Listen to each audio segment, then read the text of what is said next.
Hello and welcome back to Radio Caley, where this is the Geek Show now, and we'll be back from Tuesdays from 2 till 3, and that'll be on a weekly basis. My name's Rose Mackay, and with me I've got my co-presenter, Hi. Hello, welcome back. It's been 2 years. I know, it feels like a while. Like, I was looking through our social media and just seeing that post we had to make saying, hi, COVID's a thing now, so... It's been nearly 2 years, yeah.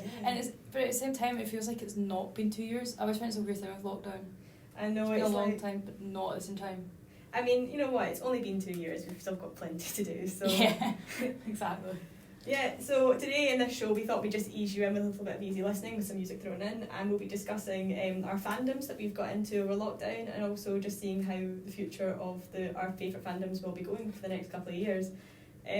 So I think we'll just start by saying, have you discovered any new fandoms that you've recently discovered that you just I've discovered quite a few. So just before we went into lockdown, I started watching the old Doctor Who's, and I just started, but now I'm fully into the old ones. I prefer it over the over new Doctor Who, as in that's 2005 onwards. I prefer the 1963 to technically 1996 film.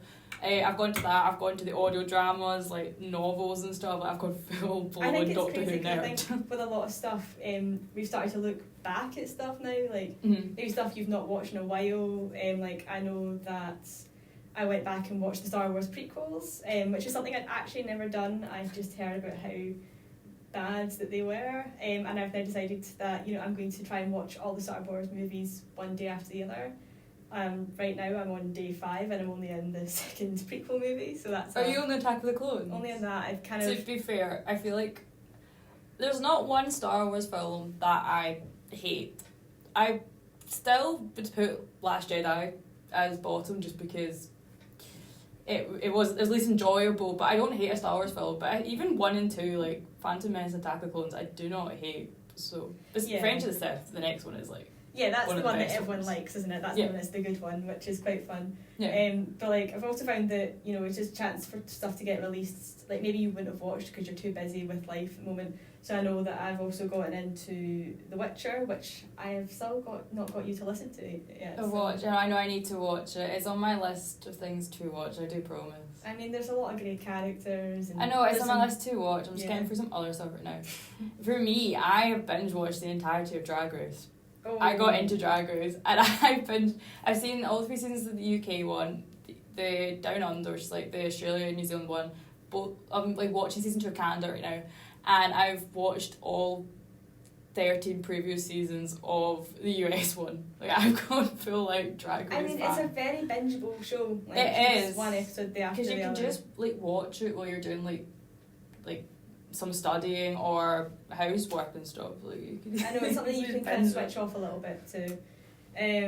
Another show which you've not gotten into yet, which is still annoying me to this day, is obviously the Snowpiercer stuff that's come out on Netflix. No, I know it. It's on my list. I have a list of things you tell me to watch, and it's on it, and so is The Witcher. They are there. Don't worry. I will watch them because we're planning to do an episode on The Witcher in the future, aren't we? Yes, so you've got a bit of a time. I'm now giving you it as homework, which I don't know if that's a great sign that I'm now forcing you to watch it, but I think that happens a lot. Most of the time with our conversations, it's us discussing something we've discovered and being right, you need to watch this. Yeah. Usually the other one's response, because we've got our nose stuck in a book somewhere trying to get through uni, is just, I suppose I'll do it when the free time comes. Yeah, exactly. Another guess for me, I've also rediscovered my love for the Spider-Man films. I've always loved Spider-Man. Spider-Man, I think, is a film you can always say that's always a win. Yeah, but then when the trailer came out for No Way Home back in October, I was I'm going to rewatch them all, and I've just got back into them fully. And then No Way Home, oh my gosh, I want to see it 3 times. Dare I ask which one is your favourite Spider-Man? Oh, Andrew Garfield all the way. Okay. I love them all, don't worry, but yeah, for me, he's just my favourite.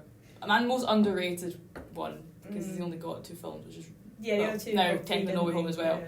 But No Way Home was just brilliant to see all 3 of them there. I mean, that's not even a spoiler anymore. It's been out for 2 months now. Is Tom Holland getting another movie? Or is there's another trilogy of his coming out. It's being confirmed. I think his 4th one, which is labelled Spider-Man 4 right now, is going into pre-production this summer, right. I want to say. But I don't know when they'll start filming, because he keeps rumouring that he might be taking a wee break from acting and stuff, which I kind of get because he's been in a lot recently. I mean, I will say it was probably quite a genius move to put him into college, because there's no way he could pretend to be a high schooler for much longer. Yeah, he did pass quite well, I suppose, in the first lot, but now, what is he now, like, his mid-20s? He's like 23 or something. Because I think he was like 19 when he first appeared in Civil War. Yes. So it worked. Yeah, he was very young, which... Yeah, but now it's like, no, you need to go to college. Yes, your character needs to go to college. You can't really go as a high school student anymore.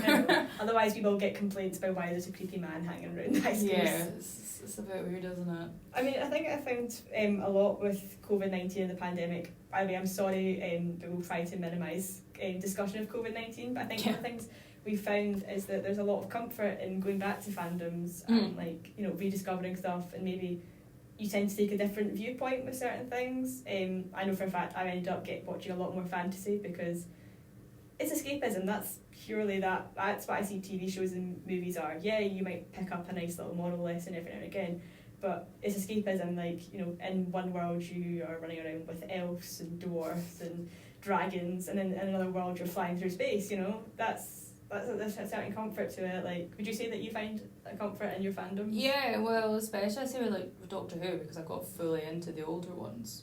Because it's sci-fi, half of the stories aren't even set on Earth in the older ones. I mean, a lot of time the companions are human, but they can be like from the past, the future, the present, and then sometimes you do get aliens as well. So it is a complete escapism, because it doesn't feel like it's the same world at all. Whereas I feel like with the newer ones it is a bit more grounded, I guess, to modern day Earth. But I mean, I suppose it just apparently I read somewhere that, like, there's a sort of like safety danger aspect to, like, these shows like Doctor Who. Like, yes, on a weekly basis you'll be flung into danger and all that, but at the end of the day you're still safe on your sofa, and, you know, hopefully, I mean, I say that hopefully, like, by the end the good guys will win. I don't know if there's many episodes where the Doctor dies that often. Well, I mean, regeneration. She died like, what, 14 times? Probably more. That was just a whole bed. Because what I liked because obviously we had series 13 come out in October with Flux, which I actually quite enjoyed. Yeah. It was obviously filmed during COVID, and you could tell it was more toned down in terms of how many, like, cast members and extras you can have, and just the set stuff, like set design and stuff. But I liked how they just, even though it was modern day, well, at the start it was set, and I just liked how there was no mention of COVID at all. Yeah, I think there's something quite nice about that as well. That I mean, we'll discuss it later, but let's just move on to our next section. We'll play a quick song first, because otherwise I'd feel a bit sorry for our listeners having to listen to just us talking. I think that's a fate worse than death for many people. So for our next song is going to be a good old classic from this show. I mean, do you remember, what was it? It must be 2 years ago now, where we were just lying on the floor. The Dairy Girls episode, and you, so Molly and Kara were doing Rock the Boat on the studio floor. Yes, that was a great moment. That was quite funny. So without further ado, here is Rock the Boat by the Hughes Corporation.